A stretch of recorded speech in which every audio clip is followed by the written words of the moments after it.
오늘은 불교 신자를 전도할 때 이런 말씀을 좀 말씀드리겠습니다. 우리가 전도하다 보면 나는 불교입니다 이렇게 말씀하는 분 참 많이 만나게 되죠. 불교에 다닌다고 하는 사람을 만났을 때 전도하기 위해서는 우리가 불교에 대해서 뭔지 좀 알아야 되겠죠. 저는 불교가 뭔지 나름대로 이 책을 또 읽어서 불교에 대해서 이해하려고 애를 썼고요. 또 이런 책도 읽어보았고 또 부처를 사라 하는 이런 책도 읽었습니다. 또 지옥의 불나비 또 성철 스님의 쓴 책도 제가 읽었습니다. 그리고 하버드에서 화계사까지 이런 책도 제가 읽으면서 불교를 나름대로 이렇게 연구를 하고 이 불교 신자를 이해하려고 이렇게 공부를 했습니다. 불교 신자에게 전도하기 위해서 잘 요약해서 해놓은 책이 손현보 목사님 지으신 한국판 전도 폭발이라는 책에 보면 불교에 대해 잘 요약되어 있습니다. 우리 목사님들을 또 전도하고 싶으신 분들에게는 이 책들이 도움이 됐으면 좋겠다 싶고요. 오늘 잠시 불교 신자를 전도할 때 좀 말씀을 드리겠습니다. 시다르타는 기원전 560년경 마야 왕국 현재 네팔에서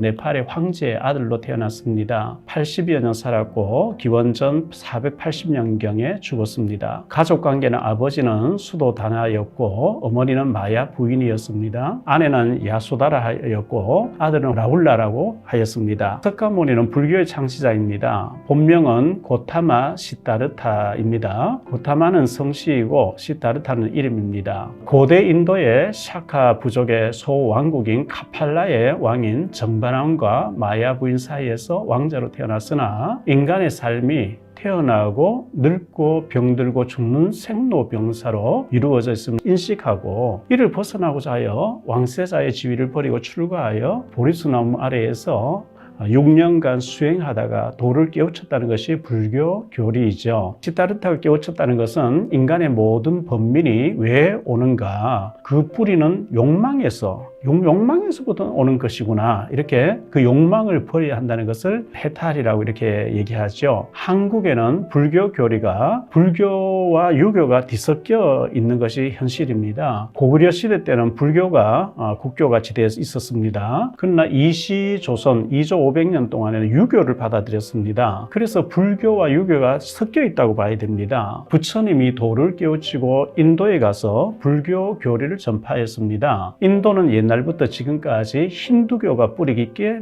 내려져 있는 나라입니다. 힌두교의 교리는 어떤 교리일까요? 인도에는 카스트 제도가 있습니다. 카스트 제도는 5계급으로 이렇게 삼각 피라미드가 되어져 있는데요. 제일 위에 제1계급은 브라만 사제, 제사의식을 거행하는 지도자급이죠. 제사장급으로 이렇게 존경받는 제일 위층에 있는 사람들이고요. 그 다음에 두 번째, 그 피라미드 중 두 번째 단계, 두 번째 계급이 크샤트리아 왕족, 또 무사, 정치인들과 군인 담당하는 사람, 군사 담당하는 사람들이 있는 이 두 번째 계급이고요. 제3계급은 바이샤, 서민, 농업, 공업, 상인 이런 사람들에게 납세 의무를 많이 이제 세금을 거두어서 살았다고 합니다. 그리고 제4의 계급이 수드라 계급인데 노예들 계급이죠. 이 사람들 피정복민이라고 하기도 합니다. 그 밑에 제일 아래 단계를 계급 외에 찬달라라고 하기도 하고 불가촉 천민이라고 합니다. 저도 인도에 이제 전에 세미나 때문에 갔다 왔는데 길거리에 누워 사는 사람 그렇게 많을 수가 없어요. 그리고 제가 그 힌두 사원에 가서 제사 지내는 의식을 봤는데 얼마나 그 날씨는 덥고 짐승을 잡아 피비린데 그 사람들이 많은 그 비위생적으로 많이 있는 것을 보았는데요. 윤회설이란 말은 어떤 것을 말하는 것일까요? 윤회설이란 말은 원래 인도의 그 힌두교의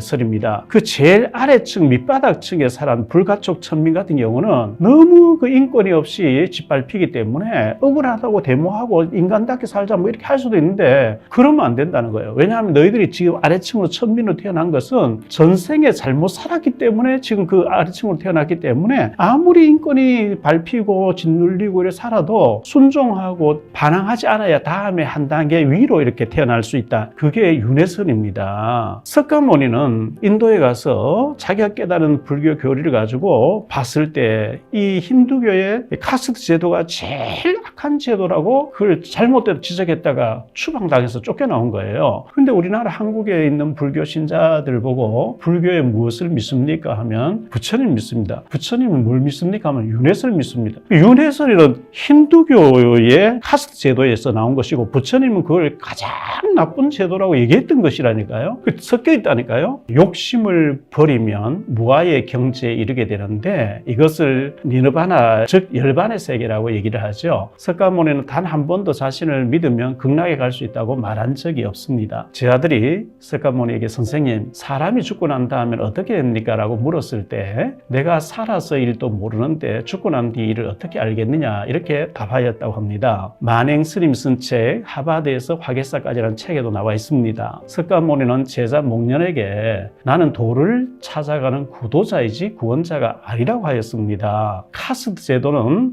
조금 전에도 말씀드린 것처럼 인간이 만든 제도 중에 가장 나쁜 제도, 악한 제도라고 말함으로써 자기가 깨달은 도를 전하러 갔던 인도에서 추방당했던 부처님 아니겠어요? 그 카스트 제도의 그 윤회설을 우리나라 불교 신자는 믿는다고 얘기하고 있는 겁니다. 그거는 불교하고 힌두교를 짬뽕해서 혼동이 돼가지고 교리 구분이 안 되는 결과입니다. 부처님의 제자들이 부처님에게 물었습니다. 영혼에 대해서 물었습니다. 석가모니는 제자인 아난과 춘다에게 묻기를 네가 영혼을 보았느냐 했습니다. 제자들이 아니요 보지 못했는데 하니까 보지 않은 것을 어떻게 믿냐? 네가 보지 못한 것을 어떻게 믿냐? 즉 영혼의 존재를 부정했습니다.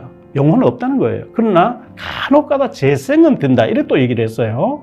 망고나무가 있는데 망고나무 열매가 툭 떨어져가지고 그냥 썩어가지고요. 그 씨앗이 이렇게 싹이 나와가지고 망고나무가 되어져가 또 그 열매를 맺는 것처럼 망고나무 씨가 떨어져서 싹이 나와서 나무로 자라가서 망고가 열리듯이 사람이 죽어가지고 간혹 재생되는 사람은 있다. 부처님 얘기입니다. 성철 스님은 죽으면서 내 죄는 산보다 높고 바다보다 깊은데 내 어찌 감당하랴. 내가 80년 동안 포기한 것이 헛것이구나. 딸 피리라고 하는 딸과 54년 동안 단절하고 살았는데 죽음을 그 임종시에 만났습니다. 피리야 내가 잘못했구나. 나는 내 인생을 잘못 선택했다. 나는 지옥 간다고 하였습니다. 석가는 원래 큰 도적이고 달마는 작은 도적이다. 부처님은 사탄이다. 나는 부처님을 따라 지옥 간다고 하고 죽었습니다. 불교 교리에 대해서는 이 책에 아마 잘 나와 있으니까 참고하시면 좋겠고요. 제가 얼마 전에 우리 교회 장로님의 친척 되시는 분을 만났습니다. 만나보니까 연세가 80세이신데 정정하셔요. 근데 80년 동안 불교를 이렇게 아주 신실하게 믿으신 분이라는 거죠. 그래서 제가 그 인상이 너무 좋으신 여자분이었어요. 우리 장로님의 고모님이었기 때문에 고모님 너무 인상이 좋으시네요. 이렇게 칭찬을 좀 해드리면서 평생 불교를 믿으셨다면서 그렇대요. 저희의 집사람, 저희 와이프 사모님이죠. 사모님의 큰 어머님이 대구에서 불교를 평생을 이렇게 믿으신 분이었어요. 근데 대구 의료원에 이제 계셨는데 연세가 많으셔서 요양병원에 계실 때 옆에 있는 권사님에게는 교회에서 자주 와서 예배드리고 기도해주고 가는데 평생 불교에 가서 또 절에 가서 평생을 이렇게 섬기다시피 하신 저희 집사람의 큰어머님에게는 스님들이 오셔서 도와주는 게 아무것도 없는 거예요. 그게 굉장히 서운했던가 봐요. 그래서 나는 참 불교를 잘못 믿은 것 같다. 내가 지금이라도 예수 믿으면 되겠냐 이래서 제가 내려가서 복음을 전해서 예수 영접하고 편안하게 천국으로 가셨는데요. 제가 그 장로님의 고모님 만나서 저희 집사람의 큰어머님도 평생을 불교를 이렇게 하셨는데 임종 직전에 죽음 직전에 예수님 믿고 천국 가셨습니다. 성철 스님이 부처님 따라서 난 지옥 간다. 나는 사탄의 종이다 했는데 지옥이 뭔지 압니까? 사탄이 뭔지 압니까? 하면 제가 이제 막 말씀을 전했어요. 했더니만은 80년 불교를 믿으신 분이 그 자리에 30분 만에 무릎 꿇고 예수님 영접하시는 거 있죠. 구원받으시는 거예요. 성철 스님 여러분 너무 유명하신 분 아니겠어요? 이 성철 스님이 산은 산이고 물은 물이다 이런 책을 남기셨는데요. 구원을 안 받으셨고 예수님을 만나지 못했는데 존경받으시는 분이죠. 누더기 옷 하나 가지고 38년을 입으셨대요. 왜냐하니까 죄를 없애보려고. 얼마나 양심적인 사람입니까? 8년 동안 누워서 잠을 자지 않고 기대서 잠을 잤대요. 잠을 안 자고 어떻게 살겠습니까? 기대서라도 주무셨겠죠. 근데 왜 그러냐 하니까 죄를 없애보려고, 이 마음에서 일어나는 끊임없이 일어나는 죄를 없애보려고 이 수식이 하나가 2년 가까이 쓰셨대요. 왜? 죄를 없애보려고. 그렇게 하면 우리가 죄가 없어질까요? 성경에는 하나님께서는 우리 죄를 위해서 예수님 보내주셨고 예수님 우리 죄를 위해 십자가에 죽어주셨거든요. 뭘 하라는 게 아니고 예수님을 믿으면 죄 사함 받고 구원받는다고 성경이 말씀하고 있는데, 성철 스님은 자기 스스로 노력해서 죄를 없애보려고 누더기 옷 하나가 38년 입으시고 8년 동안 누워서 주무시지 않고 죄를 없애보려고 그렇게 돌을 닦으시고 절을 하시고 애를 쓰신 거예요. 근데 죽으시면서 뭐라고 얘기했습니까? 부처님은 사탄이고 큰 도둑이고 나는 부처님 따라서 지옥 간다, 이런 말씀하셨거든요. 죄사함을 받지를 못했어요. 참 안타까운 일이죠. 그리고 나는 도를 찾아다니는 사람들, 도를 찾지 못했다, 이렇게 말씀했어요. 북한에서 황장엽 씨가 주체 사상을 초안하고 만드신 분이 아닙니까? 그럼에도 불구하고 대한민국 넘어 자수한다는 순간에 대한민국 시민이 됐잖아요. 김현희 씨가 대한항공 칼기 폭파하고 115명을 죽였지만은 자수한다고 한마디 하는 사이에 죄를 다 탕감받고 지금까지 살아서 잘 살고 있잖아요. 예수님을 믿으면 하나님께서 우리의 모든 죄를 다 용서해 주시고 구원받는 길이 있는데, 성철 스님은 이렇게 귀하게 존경받으시면서 그렇게 자기 노력으로 죄를 없애보려고 애를 쓰시다가 지옥 간다고 하고 그런 말을 남기고 죽으셨거든요. 참 안타까운 일이죠. 부처님이 극락에 있다고, 나를 믿으면 극락 간다, 이런 말씀하신 적이 없어요, 책에. 그리고 영혼은 없다고, 죽으면 그만이라고 이렇게 말씀하셨어요. 살아있는 얘기 다 모르는데 죽은 다음에 어떻게 알겠냐 제자들이 물었을 때에 그렇게 말씀하셨던 거거든요.